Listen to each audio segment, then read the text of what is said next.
యోగేష్ ఆ పేరులోనే O positive vibration. నడకలో హుందాతనం, వెన్ను చూపిన నైజం, చూపులో చలాకితనం, ఇవన్నీ కనగలిపిన రూపం యోగేష్. అడుగుల బుల్లెట్టు, ధైర్యం విసిరిన రాకెట్టు. లైఫ్ని మనం చూసే యాంగిల్ వేరు, అతను చూసే యాంగిల్ వేరు. లైఫ్లో ప్రతి ఒక్కరూ ఏదో ఒకటి సాధించాలనుకుంటారు, అది సహజం. కానీ లైఫ్ ఉన్నదే సాధించడం కోసం అని నమ్మేవాళ్ళు కొద్దిమందే ఉంటారు. వాళ్ళల్లో మొదటి వరుసలో ఉండేవాడే యోగేష్. సాధారణంగా ఒక మనిషి వ్యక్తిత్వాన్ని పుస్తకాలు చాలా ఎక్కువ ప్రభావితం చేస్తాయి.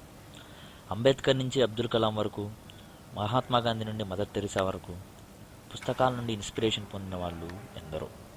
అందుకే అతను పుస్తకాలు చదవటాన్ని అంతగా ప్రేమిస్తాడు. ఎక్కువ కాలాన్ని పుస్తకాలు చదవడంలోనే గడుపుతాడు. ఎన్ని మంచి లక్షణాలున్నా అతనిలో రొమాంటిక్ కంటెంట్ ఏమాత్రం తక్కువ లేదండోయ్. క్యాసినోవా అంత కాకపోయినా ఇతను ప్లేబాయే, ఇతను వాడేవన్నీ ప్లేబాయే. అదేంట్రా అని అడిగితే ఐన్స్టీన్ 2 పెళ్ళిళ్ళు చేసుకోలేదా, గెలీలియో 3 మెయింటైన్ చేయలేదా అంటాడు. ఇంకా చెప్పేదేముంది. గొప్పవాళ్ళు కావాలంటే గొప్ప పనులు చేయనక్కర్లేదు, చేసే పనులు గొప్పగా చేస్తే చాలు. అందుకు అతను పనిచేసే కంపెనీయే నిలువెత్తి నిదర్శనం. అదేంటో కానీ కొంతమందిని చూస్తే మనలో చిలిపి చేష్టలు అలా బయటకు వచ్చేస్తుంటాయండి.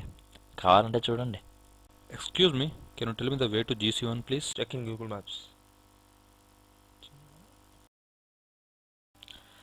మా మిత్రులతో కలిసి చేసిన ఈ చిన్ని ప్రయత్నాన్ని ఆదరిస్తారని ఆశిస్తూ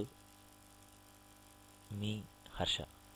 కనపు వీధి వీడి వలస వండిపోయిన నీలి మబ్బు కోసం తరలింది తనకు తానే ఆకాశం పరదేశం. శిఖరపు అంచు నుంచి నేల